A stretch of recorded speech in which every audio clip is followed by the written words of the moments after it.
Hey everybody, welcome back to the show. My name is Maria Ryan. This is the Doggone Positive Way. I'm your host and your dog trainer.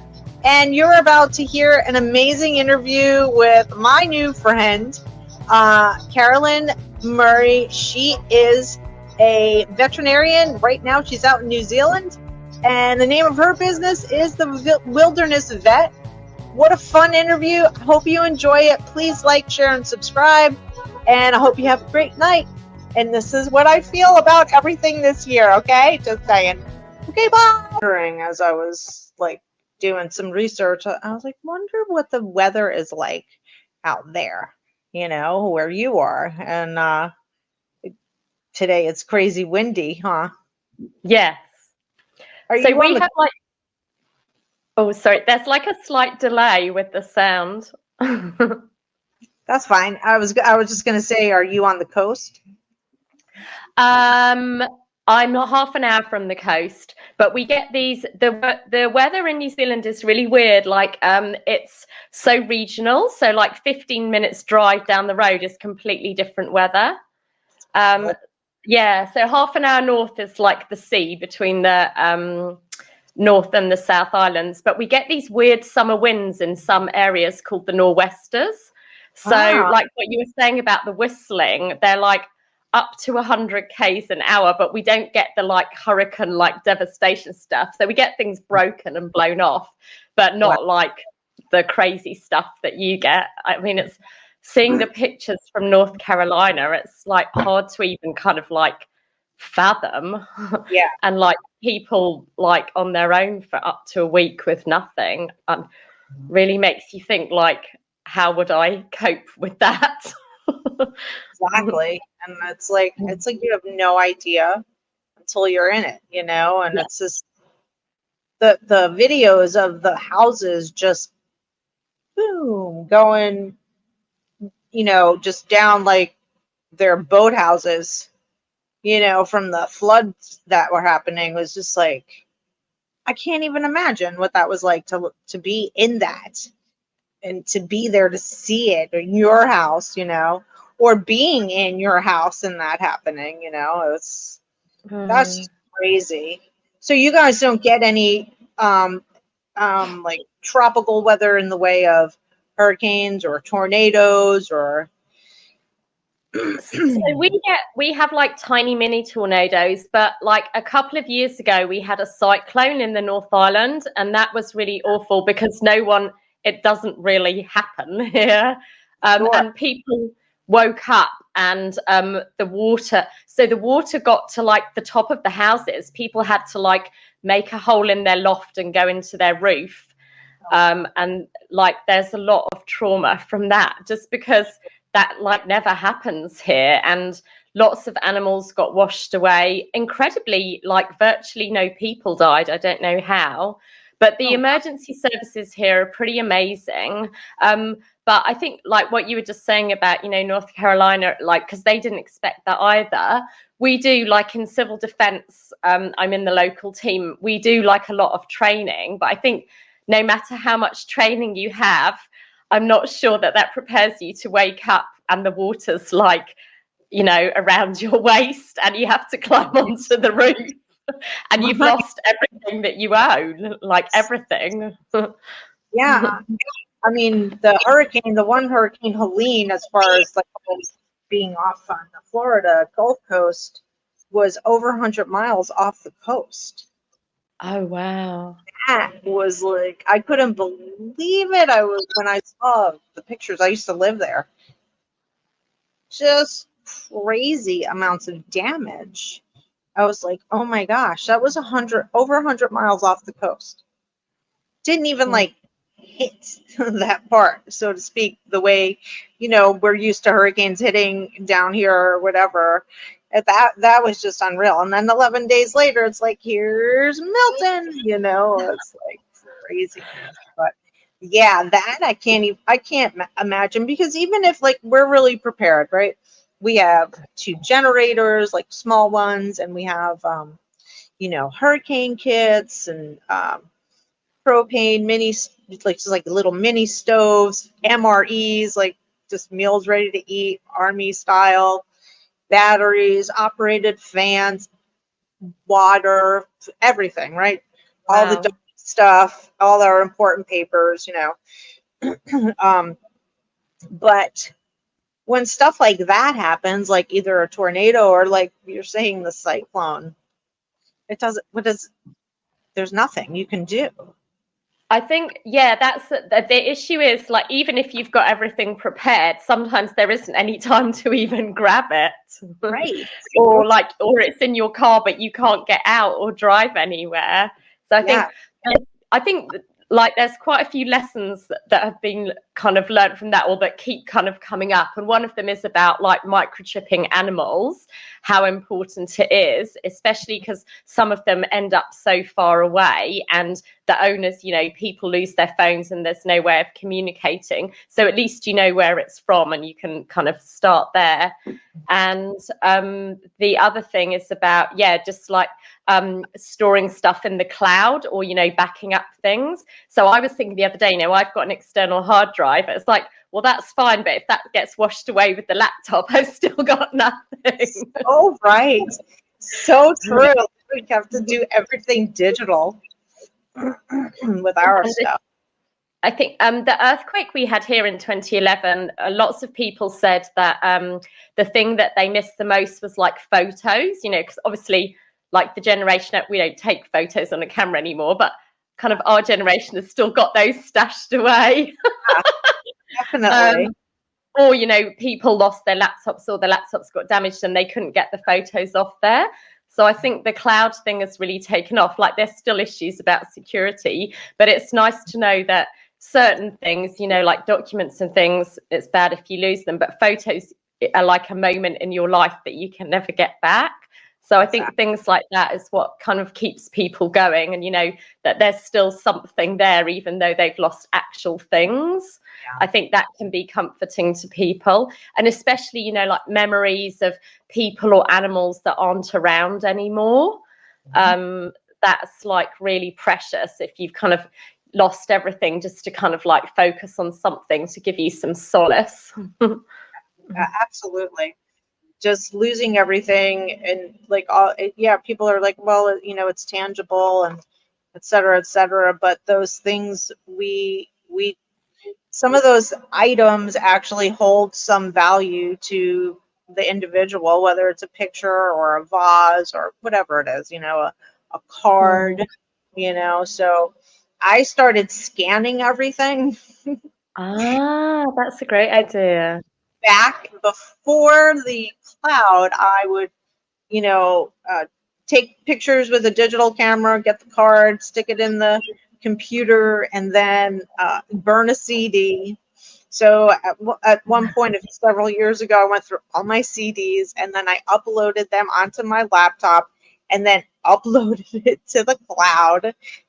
So I have all this stuff, and I was so happy I did that, because now everything is right there, like from early 2000s when I expanded my business and all that stuff. So it's really neat to have those photos, so yeah, but it's so true. We've come so far with technology. It's outrageous.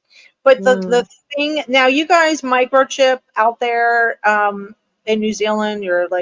Are you microchipping just like domestic animals, or do you have zoo animals that you work with? What's that like?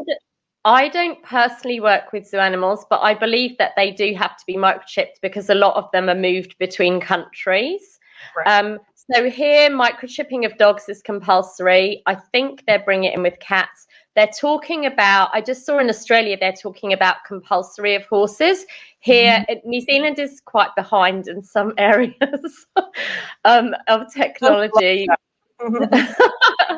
But like the cows all have electronic ear tags and things like that. But I feel like, and in England, lots of exotic animals like tortoises and things are microchipped. All the wild kiwis here are microchipped, so it is getting better. Wow, that's interesting. Yeah, but the other thing that's really important that some people forget, and it's easy to if you move around a lot, is to update your details of where you are on the system, because sometimes animals are found, but like the owner's 2 owners away or whatever, and then there's no way of kind of like finding the current place. But in the earthquake here, it was really evident that microchipping was such a bonus, because lots of dogs and cats fled and then ended up in the shelters eventually. And the ones that were microchipped, most of them got back to, at least their owners, or sometimes the owners weren't in a position to have them, but they could trace them back. But I think the other thing that's really important, from some of the pictures I saw of the shelters recently, and similar happens here, when they set up the disaster response, like quick set pop-up animal shelters, is like, get your animal used to, like cats, get them used to being in a basket, or like, they know that the basket's not bad.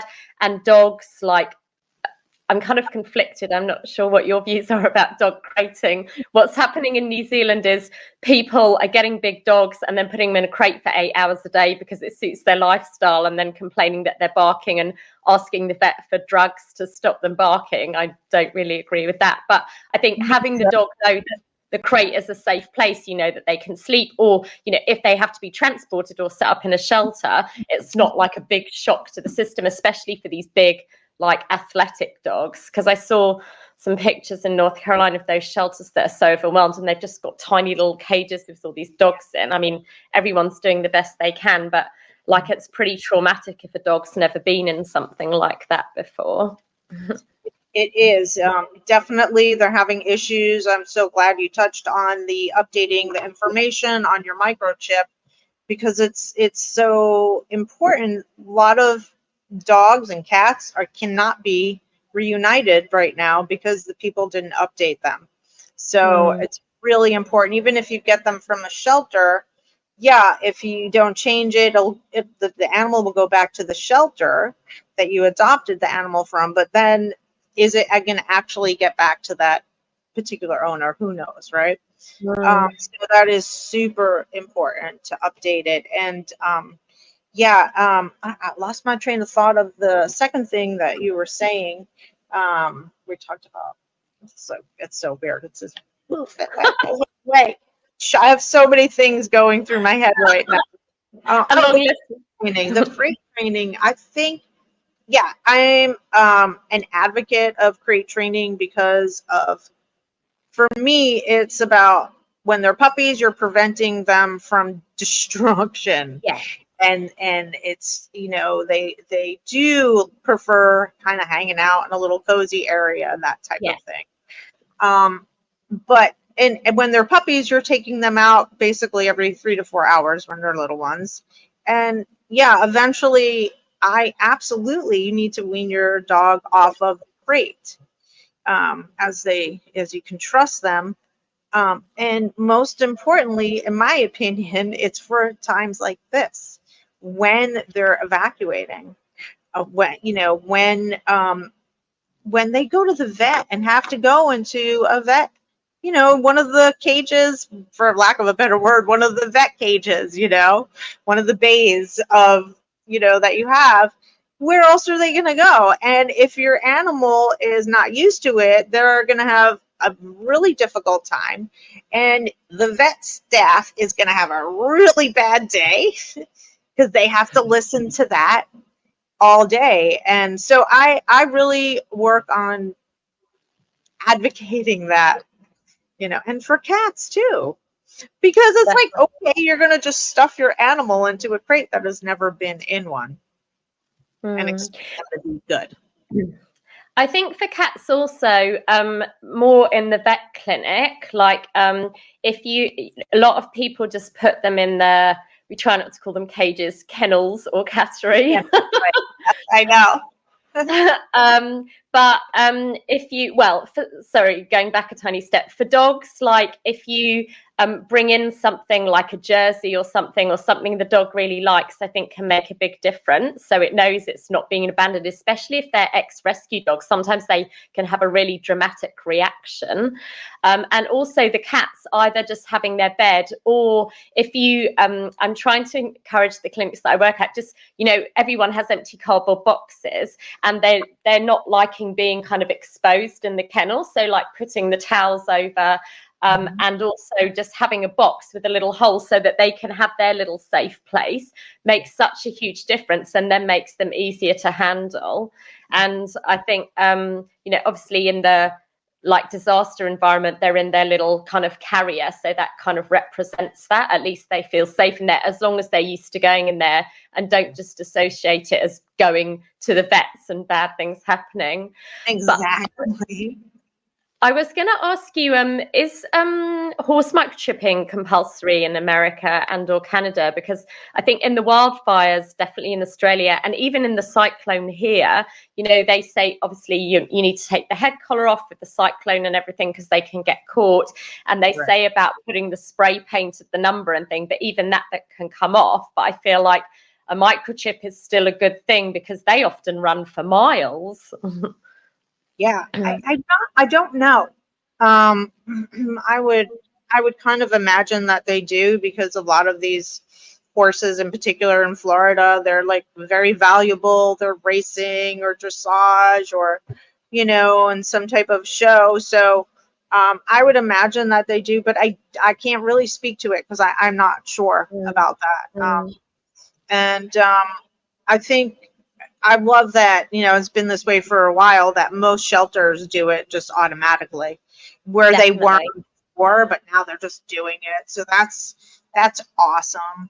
And I know some people might, maybe some people are on budgets and stuff. And here in the States, we'll have a vaccine clinic and they have microchipping along with it. So it's just more attainable for people.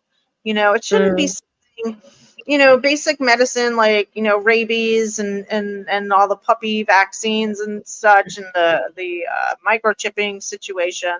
And even, if people are, needing to spay and neuter, shouldn't be so unattainable because of cost, So there are a lot of different organizations now, and I helped open up a low-cost spay-neuter clinic over on the Gulf Coast years ago. So we had, it's like, come on, and we have vaccines, and we did them a little cheaper, and we didn't have people, we didn't require that they needed to prove that they needed help. Right. Or they didn't really, maybe they had a little money, but who cares? Let them come in. Let's get them the vet care that they need. If they need some behavior info, here I am, but here's the vet techs, etc. So that was exciting. So, and that's still going over there. But I mean, just we have to make certain things a little bit more accessible, because not everybody can afford it, I definitely agree, but I think also there needs to be some kind of sense of responsibility. Like if you're having an animal, you need to be aware that there are costs and not everything is free, because I don't really know much about the health system in America or Canada. I know it's different to here, but so the health system here is subsidized by the government. But if I go and have a vaccination, it's like $100 plus now $30 to inject it into your arm, and a blood test can be $100, and none of the vets here are subsidized by the government, and so they're all businesses. So I agree, cost is an issue, but I don't think people should expect everything for free. People's circumstances change, and people are having problems paying their mortgage now because the rates have been up and now they're coming down a bit, and obviously that affects animals. But I think part of having a pet, it's not everyone's right to, I mean, everyone can have a pet, but it's a responsibility, it's a choice. So I don't think you should get a pet and just because you've got it from the SPCA expect everything to be free. part of that being a responsible pet owner is to have some kind of savings account or have some funds available for if things go wrong, or have insurance. Right. And obviously lots of unexpected things can happen, like, you know, orthopedic surgery is crazy now, like $5,000-$10,000, and not everyone can afford that. But when you get a pet, be aware this could happen, this could be the cost, and prepare for that. The same as if you buy a house and you get a mortgage, or you're saving up for a car. I think there needs to be a bit more awareness about that, because more and more people are expecting things for free or subsidized. And for an industry that isn't subsidized, that is actually a business, it's, you know, we can't make things out of air. We still have to make a living. We don't get any money from the government. Absolutely. We're not subsidized. I'm not subsidized as a dog trainer. You know, I'm all about giving back to the community. I'm all about, you know, helping and volunteering, et cetera, but I have bills too, as do, you know, veterinarians as well. And yeah, I think that people, and usually my experience and some of my very good friends of like, we got this dog for free. And then a couple of years later, they're like, oh my God, they need knee surgery. Oh my God, they need this. They need that. And we joke of like, oh yeah, the free dog from the shelter, or the dog you found on the street. But yeah, you have to. It's just like you have to plan. And for my end, I you know, people need to plan for, you know, just looking at the financial needs of training also. Training, creating everything you need, especially in their first year. I mean, I don't know everything they need in their first year, but basically from my, as a pet owner, you know, what's needed. And yeah, absolutely. I totally agree with you. Yeah, healthcare here is stupid in America. I can speak from my end of what I deal with very often. But yeah, there's insurance. There are different grants out there for, you know, different organizations that can help. And some of the organizations are, you know, they're income based. Some of the shelters do that. So yeah, and I think, you know, especially when just life happens for people, and like sometimes you need a little help, you know. Definitely. Yeah, you know, some people will, you know, complain about my vet that I go to me, and I'm like, yeah, well, he's really freaking good, man. He's 3.5 hours. I told my girlfriend, we're not going to anybody here. We went through 3 people here. No, we're going back to Dr. Masters. I moved over here on the East Coast to be with her.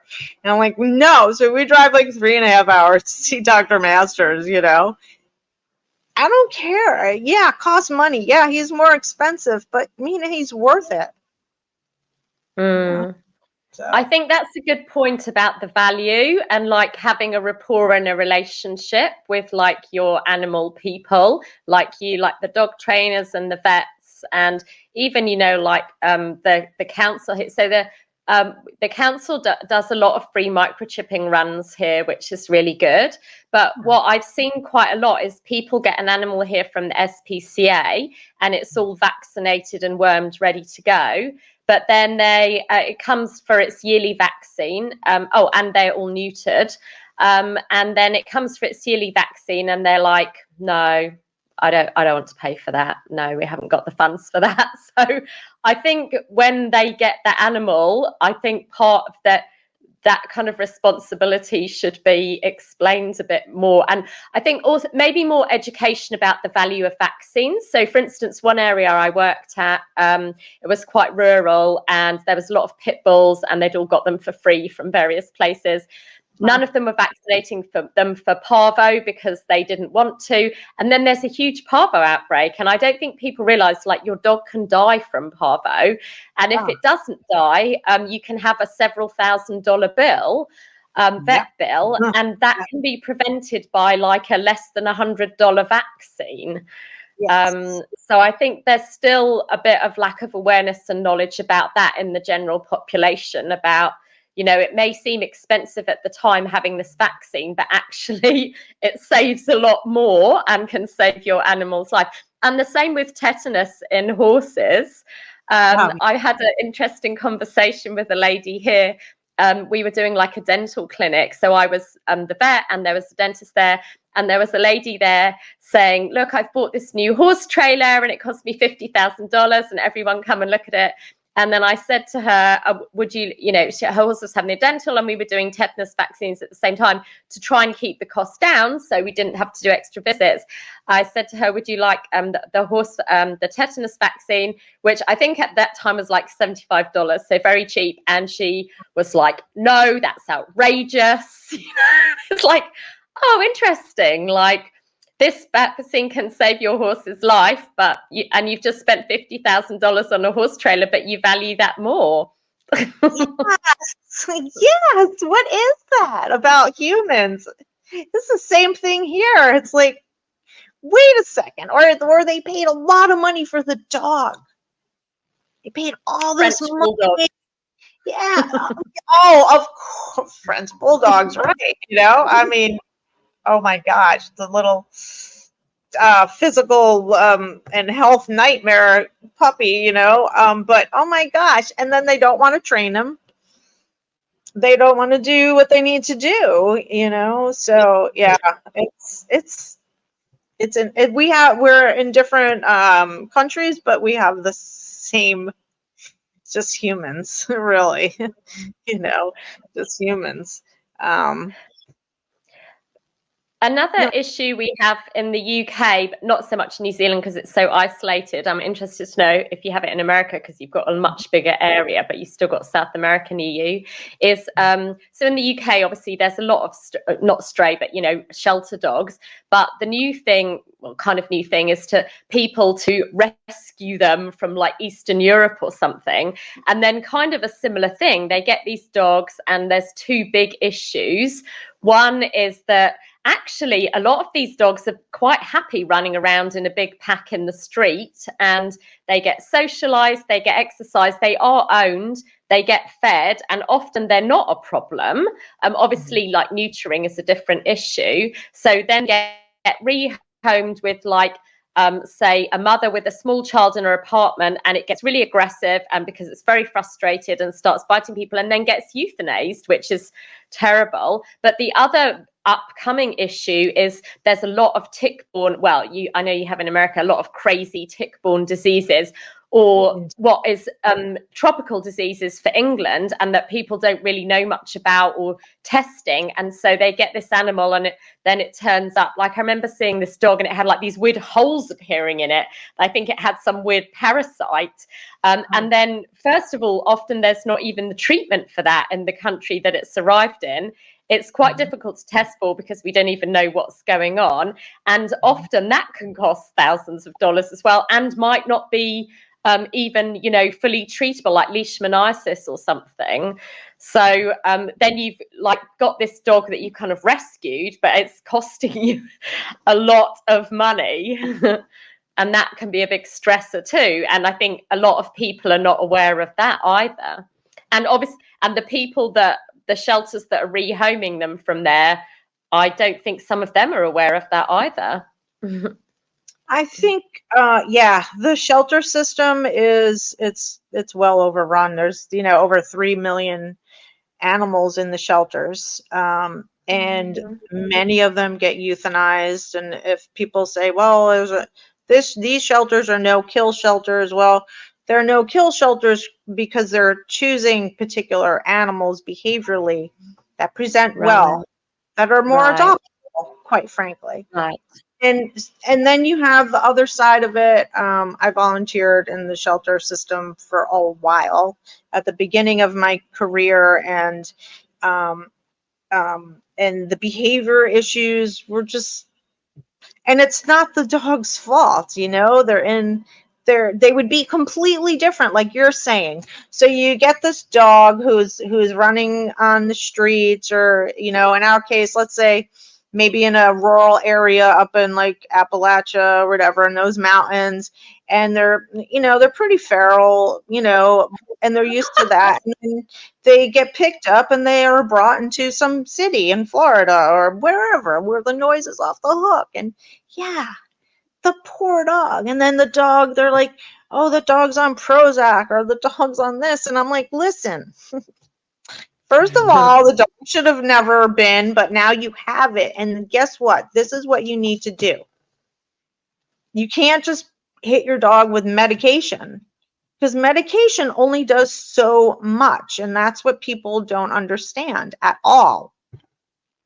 I'm like, you can get you can try all the different medications that are out there and for behavior. And first of all, most of the vets, at least over here, they didn't study the pharmacological aspect of the medications on dogs' behavior. So you have to find a veterinary behaviorist, so that they can speak to, and that type of thing. So there's a lot behind that. And it's also, I see it in a lot of purebred dogs in particular, like, let's just say like a border collie, or a Belgian Malinois or something, a dog that is, or a Jack Russell, the dog that is hardwired to do a job and is not given anything, not even given a damn Kong toy at home, So it's like, these are things that yeah, maybe the dog would just be better out, in the same area that they were living. Set up a little sanctuary for these guys. So, yeah. I think that's like a really important point. And I read something recently that kind of simplified it down really well, that was basically saying, and similar to like young children, like bad behavior is not per se bad behavior, it's due to unmet needs. And so you need to work out like what that is. And then when you've got, which isn't always easy, but when you've got to the bottom of that, then you're going to make some progress. And so exactly what you were saying about those dogs that need a lot of exercise, I think that is becoming more of a big issue, especially as people seem to be more time poor now. I think a lot of that is due to economics, like both parents have to work and they often have young children that go to school. And sometimes I see dogs that aren't even walked every day, or now I have to ask them, how many minutes per day do you walk the dog?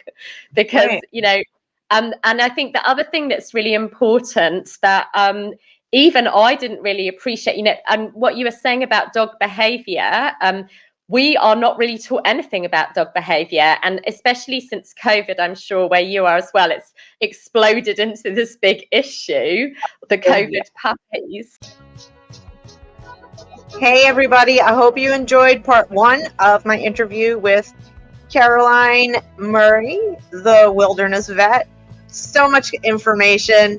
Please tune in next week for the rest of it.